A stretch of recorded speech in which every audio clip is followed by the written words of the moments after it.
My name is Cheria, and for a living, I turn workplaces into growth spaces. This podcast is a front row seat into my own personal and professional development as I talk with inspiring people about the growth that takes place at the intersection of work and life. Welcome to Grow There with Cheria.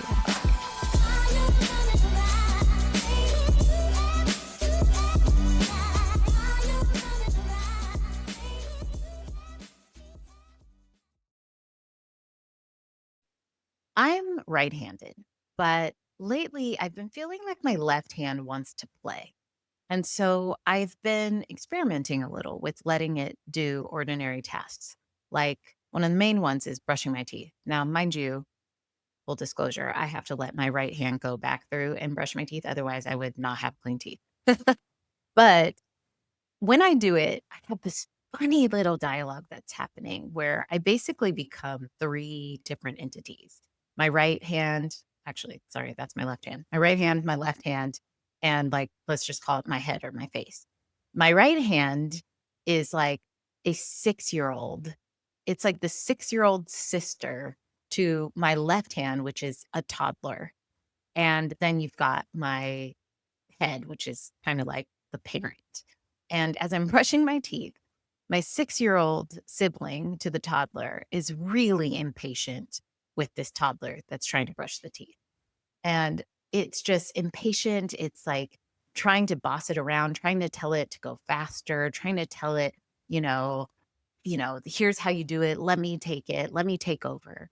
And my sweet little toddler of a left hand is just happy as a clam to be invited to the party and so happy to be trying something new. And and then I'm witnessing it as like the parent. And then I have to say to my right hand, hey, it's going to be okay. You got to be patient. The left hand is doing its very best. We know you're good at this, but sometimes you got to let someone else try. And and so I'm parenting my 6-year-old. And then at the same time, I'm parenting my little toddler of a left hand saying, you're doing a great job. Keep trying, try new things. How about this? Does that work? Yeah, you're doing great. Just like keep going, buddy. You're doing an awesome job. And I find it so fascinating that this little internal dialogue just happens so naturally. And it makes me think about these moments where analogies like this play out in our life in a way where we realize, oh, there's something for me to learn here. In this instance, I'm learning to slow down and to let the underdeveloped parts of myself to give them space. I'm learning to give them space to grow. I'm also learning how to slow down the parts of myself that think they know everything. And this little internal dialogue makes me think about the conversation I'm going to have today with Dr. Natalie Nixon, because she is going to share with you just a way of living, frankly, that keeps her being creative, that keeps her staying on her toes. And I think it's just so incredible. So let me tell you about Dr. Natalie Nixon. She is the creativity whisperer to the C-suite. She helps companies connect the dots between creativity and business impact. At Figure Eight Thinking, she's a creativity strategist, global keynote speaker, and author of the award-winning book, The Creativity Leap. She's ranked in the 2024 Thinkers 50 Radar cohort, and Real Leaders named Natalie one of the top 50 keynote speakers globally. She's been featured everywhere in Forbes, Inc., and Fast Company. She received her bachelor's from Vassar College, her PhD from University of Westminster, and she is a lifelong dancer, swimmer, and doodler, and she lives in Philly with her husband, John Nixon. I can't wait for you to meet her. It's time now to grow there with Dr. Natalie Nixon. All right. Hello, everyone. I'm here with Natalie Nixon. Hi, Natalie. How are you? Hi, Cheria. It's great to be here. Thanks for having me. Oh, my goodness. You have no idea. It's such an honor to be here with you. And I feel like this is going to be an episode where I just geek out with you because I don't know if you know this, but my background is in innovation and building cultures of innovation. And Wow. so I was immediately attracted to your work. And, obviously we're here to hear a story from you, but I know that you can't tell your story without parts of your work coming through. So I'm just so honored to have you here. So thank you for saying yes to having this conversation. Absolutely. I like your work, and I did not know that a big chapter of your career was in building cultures of innovation. So we can definitely connect the dots between the work I'm doing today and what you've done as well. Yeah, yeah. Well, our listeners are used to this by now, but really, the reason why I'm doing this podcast is I'm so interested in the growth that takes place at the intersection of work and life. And, it's interesting to be having this conversation with you specifically because what I have found is some of the most inspiring growth that I've seen from people comes when they treat their life as a creative project. And so it just feels so appropriate to have you here who have just spearheaded creativity in such a powerful way. But, I would love for you to tell us a story of a time when something in your personal life deeply impacted your professional life or vice versa, and talk to us about that whole story and the growth that came from it. So, I'll lean into the personal and I think I shared this a bit, Cheria, when we were first just prepping for your podcast. But when I was single, I reflected on the fact that, according to me, I was a decent leader, but realized I was not the best follower. Also realized that I did want to be married at some point in the future, and based on what I observed from my parents at that time, I guess they'd been married at probably 40 years. My dad passed away just around their 48th wedding anniversary. Wow. But based on what I observed from my parents' marriage and other marriages, one does need to follow every now and then to be a good Yes. follower in a marriage. And I realized I was not a great follower. I knew I had enough self awareness to know that. And I started just daydreaming about what are some fun ways I could learn to get better at following? Mm, And I'm a lifelong dancer. I started studying dance when I was 4 years old. My mom put me into a Horton technique, very mm, crunchy-ish kind of modern dance class here in Philadelphia. It stuck. I was in the dance company in college. I danced Canadian dance a bit after college. And what I landed on was I decided to learn tango. wow. Very naive about all that's involved in the tango, very naive about how nuanced out of all of the ballroom dance techniques, the tango is pretty, discreet, very intuitive, Mm, and I jumped in, and it was amazing, and I was hooked to ballroom, and then coincidentally, I ended up getting introduced to my husband, like, 3 months later, which was, wow. coincidental, I don't think causal, but maybe it was, I don't know.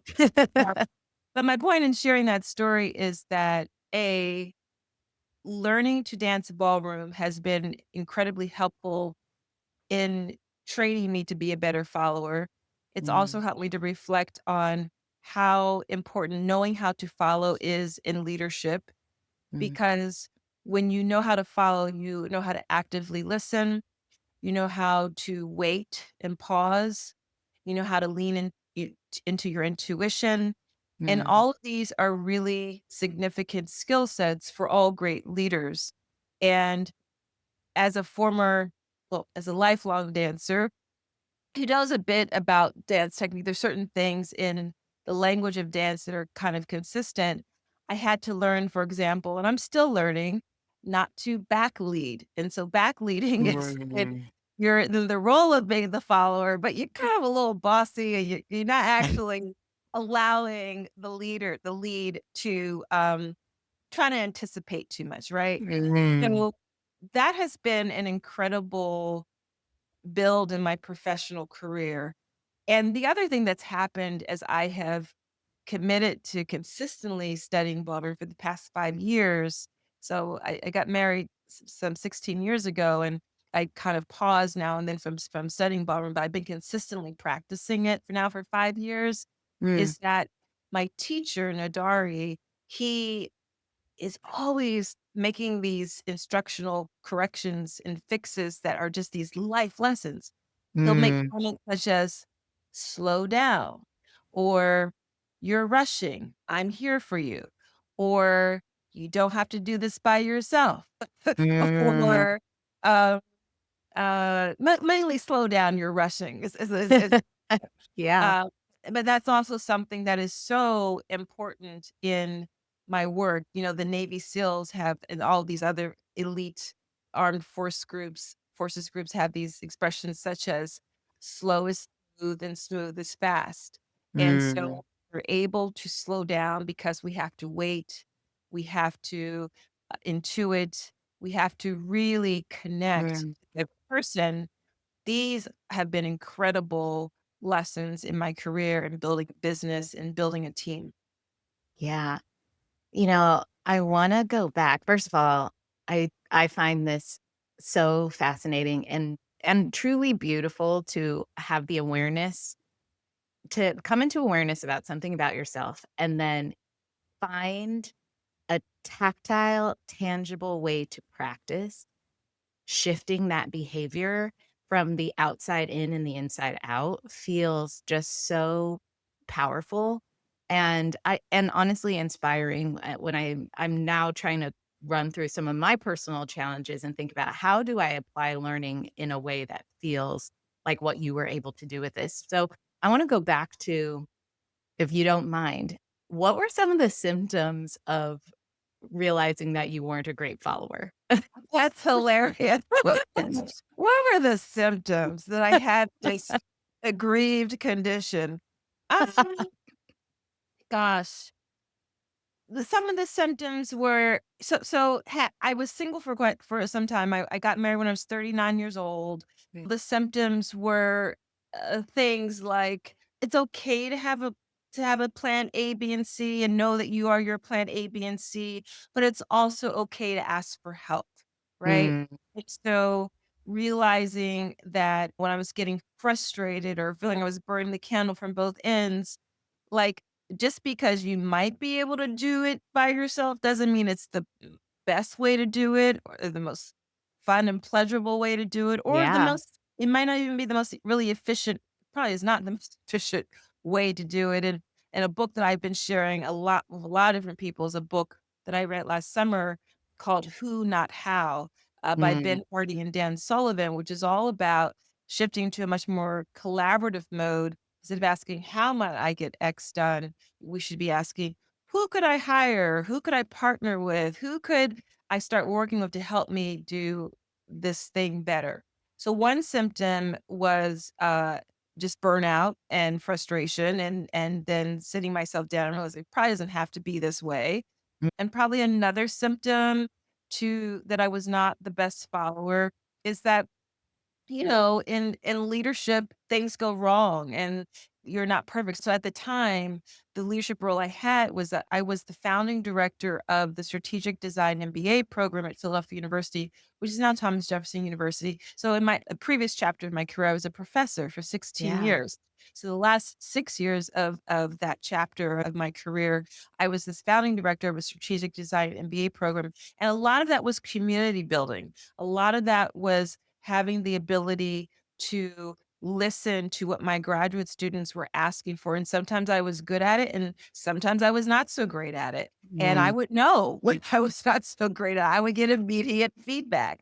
And Yeah. so those sorts of touch points also helped me to realize that's an example of it's not that I always need to have the right answer. I don't always need to be in front, but I need to pause and settle down and really listen to what people need and respond to the best of my ability. So there was a real work that I loved and was passionate about and engaged in, where I had kind of very traditional views of Mm. leadership that I was knocking up against. It didn't always really make sense to create the best learning experience for my graduate students and for the faculty whom we were recruiting. Yeah. Oh, man, what resonates so much with me is the idea that you don't have to go at it alone. I think that's something that, I love working collaboratively. I love working in a team, and yet now in this entrepreneurial work, it's a whole different ball game, and I'm constantly having to remind myself that I don't have to do this alone because it can feel so isolating. It can feel like this is all on me and I've got to, I'm the one that has to climb this mountain. But I think it's really interesting to think about it from the lens of who might I follow who can help me Mhm. get up that mountain. And I feel that for business. I also feel that for my personal life. I think I Yes. I think I can definitely relate on the I'm dating, and I can relate on the I've just been independent for What so long. I was actually in a long-term relationship, but in that relationship, I was quite dependent, or sorry, I was quite independent even within that relationship, and I can Mhm. see that. And so now entering into a new relationship, it's very interesting to observe myself and I haven't thought about it through the lens of my challenges with following, but I have thought about it through the lens of my challenges with allowing someone else to lead, which is Yeah. the same thing, but just a Yeah. different way of Yeah, and thinking and what about it. I've discovered, it feels good to not always have to, create the plan. It feels Yeah. good to wait to be invited. So, for example, here's a subtle and important detail of something that happens in ballroom dance. So, in the ballroom dance community, like, so let's say where I started in studying tango, milongas are the traditional dance parties where you dance, tango. But even in the studio where I take lessons, every Friday night, there's a big open dance party, and there's all sorts of genres of ballroom dance music are played, so you never it's gonna be salsa, Latin, merengue, Mm, bachata, if it's gonna be waltz, is it gonna be East Coast swing, West Coast swing? But if you are the follower, and sometimes it's 2 men dancing together, sometimes it's 2 women dancing together, but if you're the follower, the lead comes to you, extends their mhm, arm, you take their hand, and they walk you out to the dance floor, and then you begin. And I can't tell you how many times I'd be like, I just march out there. I'm like, "Oh, okay, let's pick you up." And even if I invite someone to dance and they wanna be the lead, they escort me out. So just that kind of detail, mm, it's a fun way to practice accepting help, being mm. led.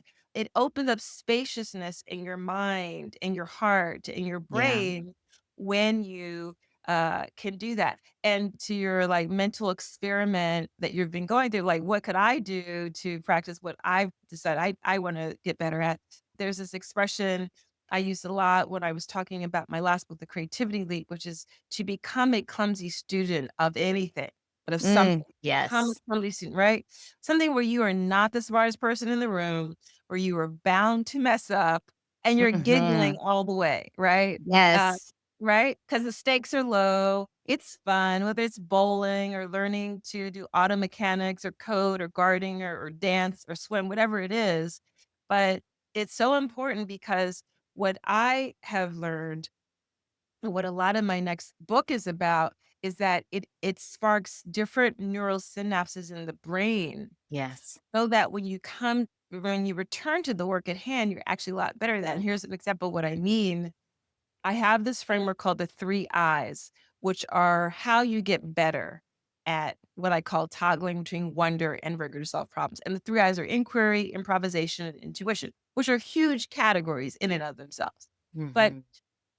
when I'm a clumsy student of ballroom dance, I have to be more curious. There cannot be any shame to my game. I must be Mm. willing to say, "I don't understand what you just did. Wait, could you do that again?" Or wait, Yes. "What? How did you do that?" And it could be to a peer in a group lesson where they're doing it really well. It could be with a new instructor, the same instructor, right? So inquiry, I get better at. I get better at being much more improvisational, experimental because I don't really know what I'm doing, and I'll try Yeah. things and I'll try it again. And the more I've gotten into choreography, sometimes we will kind of co-create a section of a movement. And then there's the intuition, which is embedded in dance, right? Leading with the heart, listening to that nudge. So much of the feedback I get from my instructor is that reprimand that get out of my head and into my body. Like I'm Mm. not in my body enough.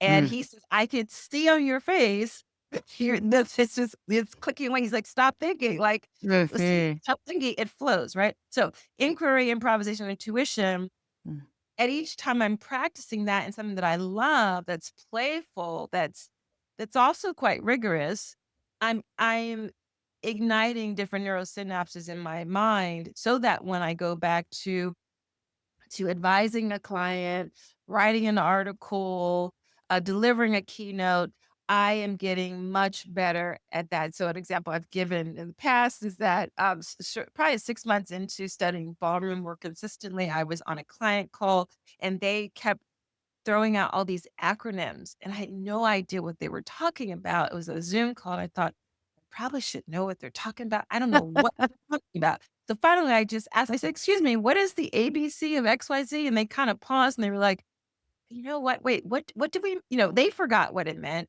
They kinda had laughed Yeah. at themselves, and then they explained it to me. But the point is, it helps you to show up to your work in a much more, uh, clear-headed way. Oh my goodness. I love this so, so much. You have no idea. Becoming a clumsy student is going to be my new slogan. It's funny because I feel like I made up a word because people always laugh when I use it. And I think I always thought people use this, but I always say I'm just toddlering my way through life. Oh, I love that. And it's giving me that same spirit because I think that, I talk a lot about building cultures of innovation. That's what my keynotes are around a lot. And I talk about so much about play. And you can't, like, to be a clumsy student is to be playful and in your body. And I think that's so powerful. And I think to your point, and I can't wait for your next book because it rewires our brain, and it Yes, it does. frees us. It gives us freedom that, we so often are living in this. And again, I think your analogy on the ballroom and your instructor saying, "Get out of your head and into your body." We live in our head constantly, and we aren't actually living into the freedom that we can have, the freedom of expression, the freedom of creativity, the freedom of living into our intuition that we can have if we can actually just get into our body and be as clumsy and toddlery as possible. So, I think that's so good. I think the other thing that you said really quickly, but for folks who haven't read your book, that I think is when I heard this, it was the most powerful concept to me that has stuck with me. And that's the idea of the intersection of wonder and rigor being creativity. I think that that is so brilliant. And ever since I learned of that masterful creation of words that you brought together, I think about it constantly because Oh, good. That is I, music to my ears. That's the goal. That's awesome. yes, it worked on me. And I think it because it's so inspiring for me to wake up in the morning and to think about living a life at the intersection of wonder and rigor. And Yes. to it pushes me to try hard, to experiment, to test and learn. And it also pushes me to sit back and just wonder at the fact that I'm doing this, that I'm living into this life. And I find it so grounding. So I want to just make a, quick plug for your book, The Creativity Leap, because I think, if you walk away with nothing, like getting a moment to just like sit and really think about who you are as a creative being and how you can start living into that, I think your book is such a great tool for that. So I love it so much. I just want you to know. Thank you. I really appreciate that. Can I share another story that's kind of an Yes. example of this wonder and rigor and getting out of the head and into the body? So, not only am I a lifelong dancer, I am a new aficionado of open water swimming. Oh, And amazing. I did my first open water swim in July of 2023 in Crete, Greece, and I just finished my second open water swim off because of the island of Nevis, the Caribbean island of Nevis. Wow. Each delivers its own set of life lessons. I do these treks through a British company called Swim Trek, And the first time I did, I never done open water swimming before in my life. I'm a swimmer and I love swimming. And a friend who knew we both know about each other, we love to swim. She had just done a swim trek and she sends me a link. She says, you got to do this. So fast forward, I'm in Crete, Greece. It's the very first afternoon, and they start out every trek by doing an acclimation swim just to get a Mm, sense of people's comfort level and their speed, etc. And we venture out to this first of all, we're in this incredible seaside village on the southernmost coast of Crete that's only accessible by boat. You could only get wow. there by boat taxi or maybe hiking down the mountains or something. And we start out and there's just all these arms and legs in front of me, and I'm like, "Oh my gosh." And I'm swimming, and then I panic and I can't get back into my breathing cadence. I flip onto my back, like, to catch my breath. And we're supposed to do 3 loops around these 2 buoys. I I get through the 1 loop, and I'm like the last person, I'm like, "Oh my gosh, I should have never come. Why am I here? I'm the slowest person. I'm going to die." Like, these are all this is the narrative in my head. Why did I decide to do this? So I try the 2nd loop, and I realize I'm just too panicky. I can't do this. And so the instructor, one of the guides says, "It's okay, come on out, you're fine, come out." So I do, and I'm dripping on the shore, waiting for everyone else to finish, and I'm just deflated, and I'm staring down at the pebble beach, and I kid you not, actually, I have this little pebble right here. It's a I my vision zooms into a heart-shaped pebble. It's a Mm, pebble into the heart, and I bend down, I clutch it, and then I go back to everyone finishes, and I'm in this flow group, and we go off, and I talk to John, my husband, later, and I'm like, "I should have never come. I'm the slowest person. I'm gonna drown." He's like, "You'll be fine. Don't just." So the next morning, I'm over myself. I'm in this flow group. And throughout the day, something really magical happened. I just start to go back to my technique, the rigor. I start to really enjoy this incredible part of the world where I am, where every time I take a breath, I see the sun and the brilliant sky. mm, And every time we pause to take a break, it's like a scene from a James Bond film. Like, it's just amazing. And yeah. we have a lovely lunch, we do some more swimming, we get back to the hotel at the end of that first day, and they rearrange the groups, because so you're always swimming in clusters. And they put me in the fast group, and I said, "No, no, I'm in the slow group." And they said, "No, no, you're in the fast group. We are observing you today." And what I realized happened is that I got out of my head and into my body. And when you swim in the sea, for any of the listeners who do any kind of open water swimming, it's very different than swimming in a pool. You literally begin to feel the rhythm of the ocean because it's very Mm, buoyant and it's not still. You've got some waves. And it was just a life changing experience. But again, for me, as we're hearing a theme, like being physical helps me mhm. that my brain and my mind and my heart so Yeah. that I calm myself down out of Yeah. my head and into my body. Well, and even as you're describing it, as you were talking through kind of bringing in the wonder and the rigor aspect while you were out there, you're, like, calming your nervous system with that at that space, you know? It's Take time. almost restoring a sense of control that instead of feeling the chaos of, "I can't do this, I'm gonna die," you're literally then saying, "Wow, look at this beautiful place. Wow, Right. I know how to swim, like, I this is different, but I know how to swim," "I'm okay." Yes. That being in that space, you're really, regulating that nervous system in a way that then allows you to keep going with peace and joy in some ways. It doesn't mean it's not difficult. It doesn't mean it's not, challenging, but it's such a reframe. I think that's so great. I think that's so great. And there's one more thing before I want to ask you kind of my next big question, but I do want to go back to what you talked about when you were talking about your instructor saying to slow down, that being kind of one of the big life lessons that keeps coming up.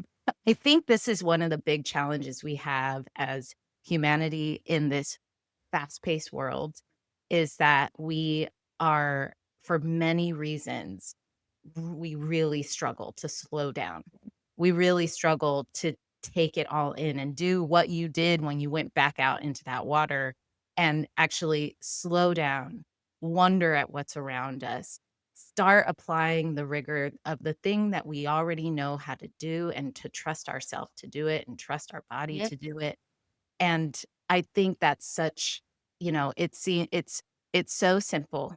And yet, if we could all just slow our asses down for one second, it would make such a big difference in us being able to honestly everyone calm their nervous system so we can be a little wiser, a little more grounded, and frankly, more confident in ourselves. I think that confidence is important because when we're operating from a place of insecurity, we're no help to anyone. When we operate from a place of solidarity in ourselves, then we can do many things, not only to support ourselves, but to support the people in our lives, our communities, and all of these things to create a meaningful life. So I want to thank you for that slow down piece because it's not lost on me how powerful that really is. Well, the other and I love how you keep bringing up the nervous system and the way you're connecting the dots here. It's just a reminder to all of us that um, calming the nervous system fundamentally is rooted in trust. It's trust in our internal systems. It's trust that we are exactly where we should be right now. It's trust in our collaborators, right? So the other thing that Nadari, my dance director, will say to me is he'll usually follow up with slow down. He'll say, I mean, the day that he said this, I was like, whoa, like I really need to hear this today. He said, slow down. You're not late. And I thought, Mm, oh my gosh, is he like in my head? Like mm, is there how many days we have, especially as yes. solo-ish entrepreneurs, like I'm late. Someone else is going to beat me to it. I've got to get this Yes. out ASAP. Like, no, you don't. And intellectually, I have all these we call them Natalieisms, Natisms, all these philosophical expressions, but one of them is anything that is for me is mine. Like there's Mm, nothing I can do to slow it down, and there's nothing I can do to prevent it from showing up faster. Like mm, it's for me, right? that's right. I know this intellectually, and still, I have my days, I have my moments of like, "Oh, shucks, I have to hurry and do this. Someone's gonna beat me to this. I did it."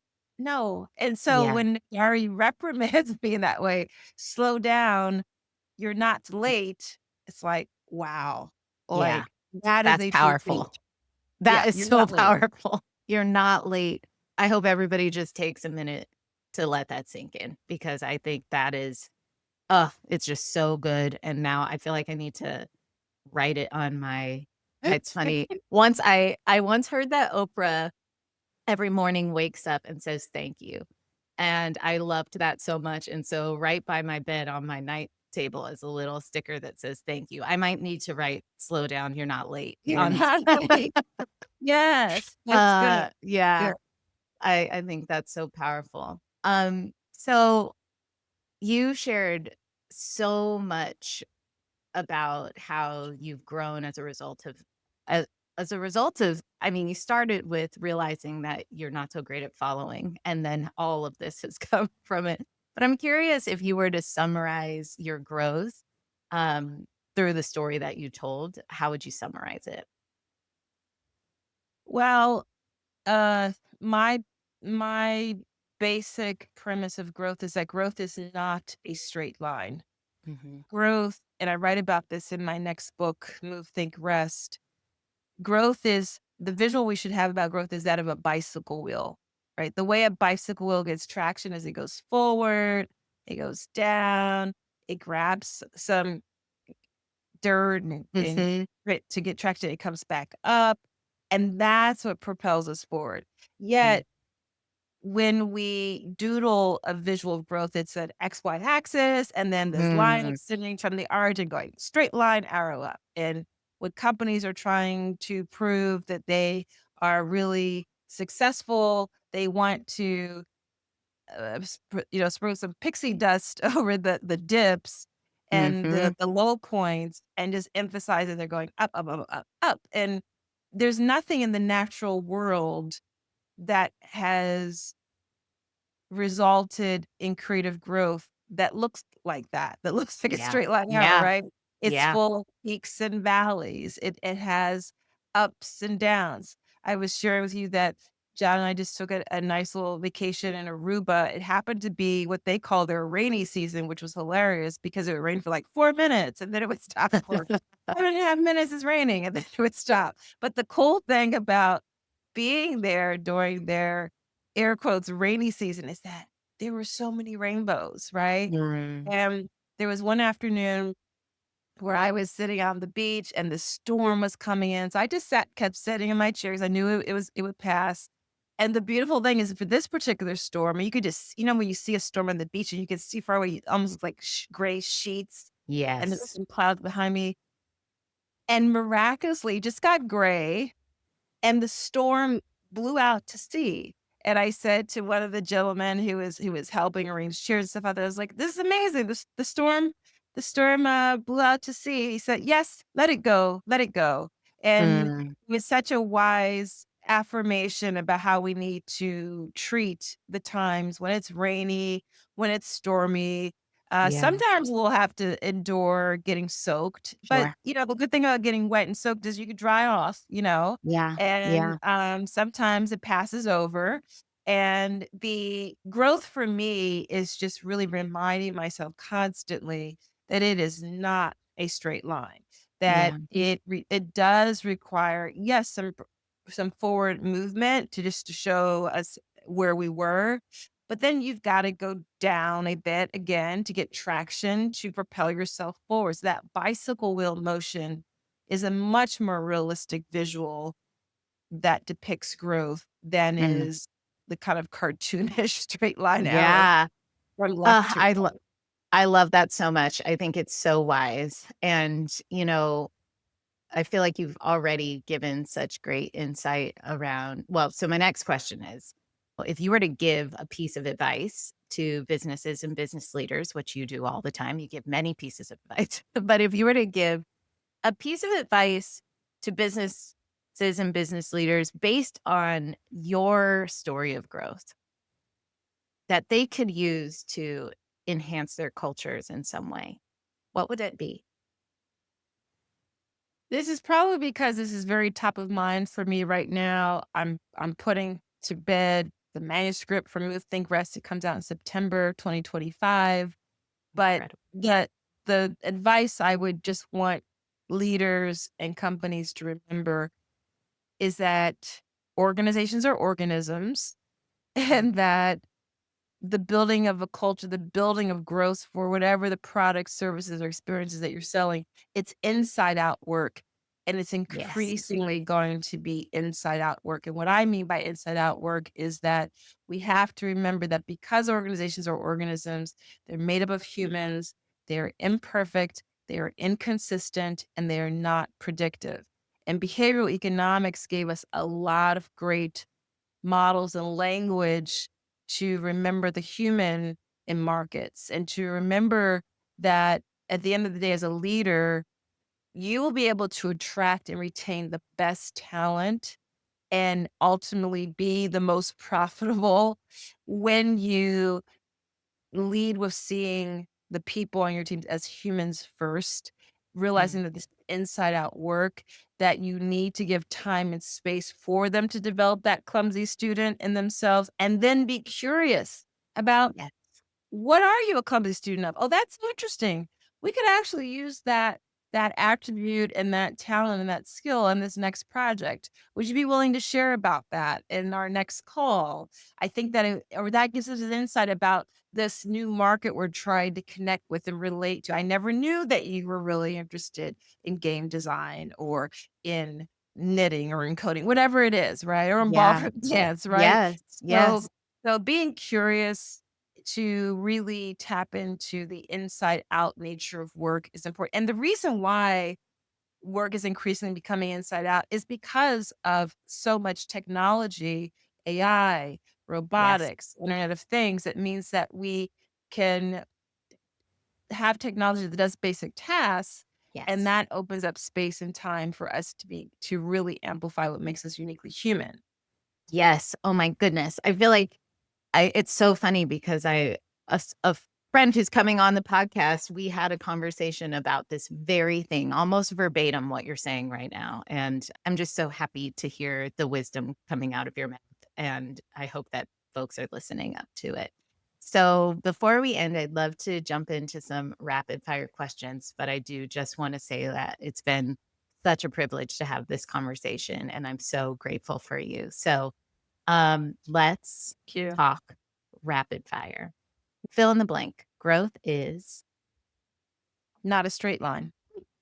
beautiful. What was the very first thing you realized you were good at as a child? Um, Actually, my sensitivity. Mm, And I think that that translated into just being really curious about people, being a really good observer of people, but my sensitivity, which sometimes I took as a negative thing, but and I mean from like kindergarten, I realized I was a very sensitive person. Um, and I yeah, realized that was a huge asset. that is beautiful, and I love that you saw it as an asset. And I hope some parents are listening out there because there's a lot of sensitive kids out there, and I hope some parents are affirmed Yeah. by that because look at what you've done with that. What was your very first job? Wow, there were several. Okay, so if you don't count the lemonade stand that my sister and I did from the time I was age 8, or my chocolate chip cookie business from 10th grade to 12th grade, All my this first W. counts. Yeah. So my first W-2 then that counts. My first W-2 would be from the the local Roy Rogers, which is really where I learned the difference between white meat and dark meat, because you'd have to ask people when they ordered fried chicken, would they want white meat or dark meat, and I love the satisfying sound of that punch card, your time card. This was in Oh, the yeah. 1990s. This was a long time ago. Yeah. So it was a punch card, but working at the Roy Rogers fast food restaurant. Oh my gosh, I love that so much. Who was the best boss you've ever had? I've had a lot of great bosses. So one who comes to mind is Jim Schwartz, who is now the president of Mast Industries. And when Mast was a division of the Limited Brands, I worked several layers under Jim, but I traveled a lot to Asia with him. It was a global fashion apparel sourcing firm, made bras and panties around the world. That was the account I worked on. But one time before I moved abroad to Sri Lanka and Portugal, I was still in the home office in Andover, and my immediate boss was on a trip abroad, and something went amiss with a major order, and people would be aghast to learn the millions of dollars that are at stake over a pair of jeans, T-shirts, bras, Yeah. and clothes.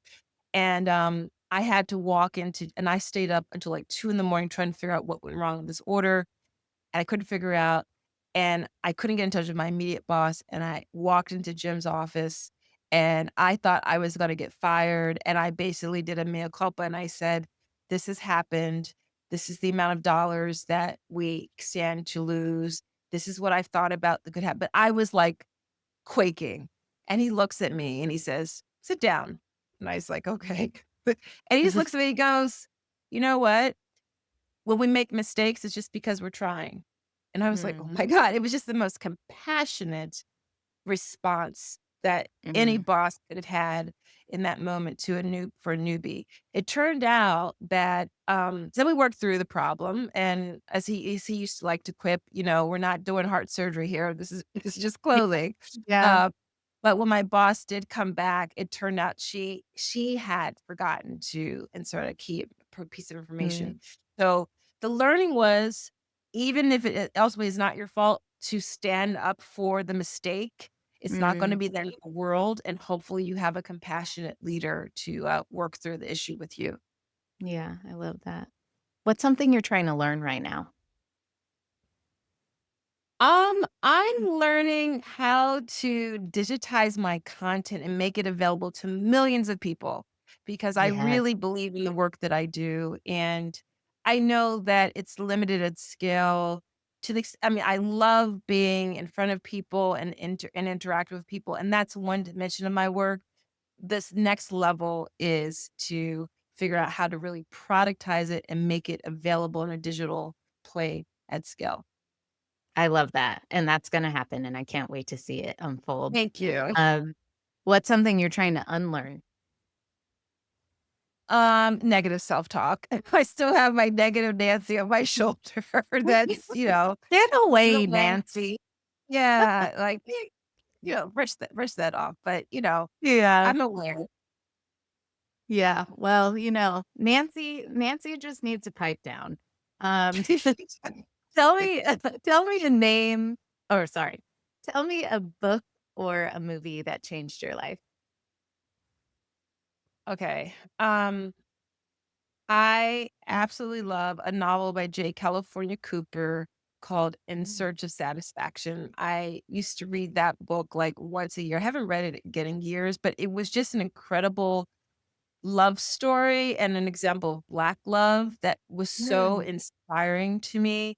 Um, there are so many books that have changed my life, but I really commit to fiction because fiction I read a lot of nonfiction, and fiction just helps me to reimagine what's possible, to dream, to relax. But that book by J. California Cooper, In Search of Satisfaction, was a big one. I am inspired because I read no fiction. It's really sad, and I think I need to just enjoy I mean, I enjoy my nonfiction books, but I need to your point, I need a portal into a new world that helps I me have one imagine. for you. The Yeah. new year author, Abraham Verghese, read anything he's written. The first one I read, was Cutting for Stone. Okay. Beautiful love story. This man is an MD who got into Iowa School for Writing. Not only is he a stellar scientist, surgeon, physician, he's an incredible storyteller, novelist. It's a Wow. beautiful layered love story and took place in Ethiopia during the 1950s and 60s, and the characters are from India and the UK. It's just incredible. Oh, Cutting for Stone. Okay, I'm looking forward to it. Get into Challenge it. accepted. It's really good. I love it. Okay. When growth feels good, how do you celebrate? I dance. So I Yeah. have, this playlist that I love to play in my office. I always remember to express gratitude. I don't take anything for granted. Mm. If it's a really big growth leap, I definitely treat myself to a nice massage, but I Yes. I celebrate. It's really Yeah. important to acknowledge with all sorts of small and big rituals. And I just wanna acknowledge that I've got a lot of people have come on this podcast, and I would say probably 60% of them when I get to this, maybe 70% when I get to this question, they say, I don't celebrate enough."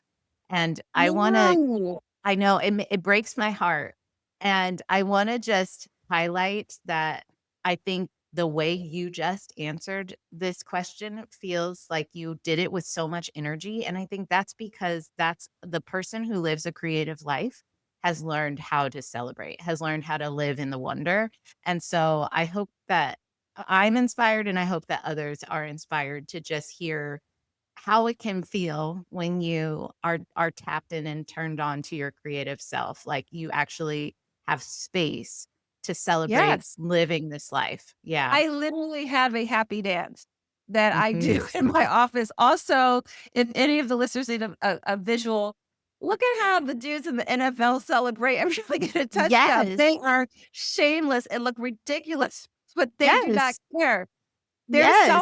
celebrate it. I Do couldn't something. agree more. I have a big poster right here on the wall that says "dance floor" with an arrow pointing. It's like you Oh, I have love it. to get into it. So I Yes. I couldn't agree more.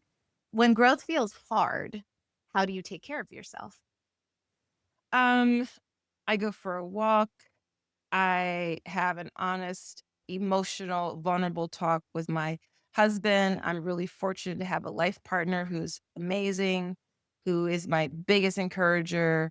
I also am being more disciplined about what I feed into my mind. So, like, I listen on repeat to audiobooks by Jim Sincero, You're a Badass. I've been listening Mm. to another book by Ben Hardy and Dan Sullivan about gain or gap. I'm missing up the title, but it's Yeah. about how we measure progress should be about where how far we've come instead of continually this measuring stick about something that hasn't Yes. happened yet. I've been listening to a great book called Becoming Supernatural Mm. by Dispenza. I pray. So I really go internal and I make sure I'm nourishing my mind with positivity and hope. Yes, I love that. What would your 8-year-old self say about the life you're living today? What? Like, that's what they would say. Like, they're like, what? That's what my 8-year-old self would say. And there's this great um Post-it that I found. I've been meaning to post it on Instagram. It was I took a screenshot of it, but it basically let's see if I can quickly find this. It was basically oh, here, I did save it in one of my folders. There is a past version of you that is so proud of how far you have come, Yeah. and I don't know if you can see this here, but Oh, yeah, I love it. it's That's just so great. important to remember like, for example, I'm 55 years old. I have, as I like to call, silver strands in my hair. I don't call them gray. But I can imagine, what if I had told my 8-year-old self, one day you're gonna have silver in your hair? Like, that would be such a Mm. different way to think about aging and how my body changes and to think, oh, I have gray hair, right? Okay, so what? Yeah. Like, Yeah. and these are mementos and awards and Yes. signifiers of all that you've gone through. So it's always about the reframe, but I think my 8-year-old self would be like, "Whoa, that's so amazing." I know she would. I know she would. And this is exactly why I asked this question is that Post-it note, because I think if all of us take some time to think about that, our 8-year-old self would be so proud, just so excited, like couldn't believe Yes. what we get to do and how we live. Yes. Okay. Well, my last question for you is when you grow all the way up and you leave this life, what is it that you hope to congratulate yourself on?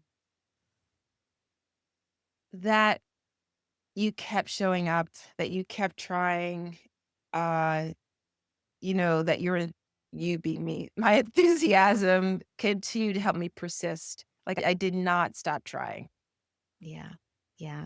Natalie, it's been such a pleasure, like a true delight to talk with you today. Thank you so much for your wisdom, for sharing openly, vulnerably, all of the things. I'm so grateful. And everyone, keep your eye out for the book, the next book. Go pick up The Creativity Leap. Go to figure8thinking.com. Like you must deep dive into the magic that is Natalie Nixon. Thank you so Thank much, you, Natalie. Cheria. Thank you so much for having me. Thank you for the great conversation, those awesome questions. You can tell so much more about a person by the quality of their questions and the answers. So I really loved our conversation. Thank you for having me. Thanks, Natalie. All right, y'all. See you next time.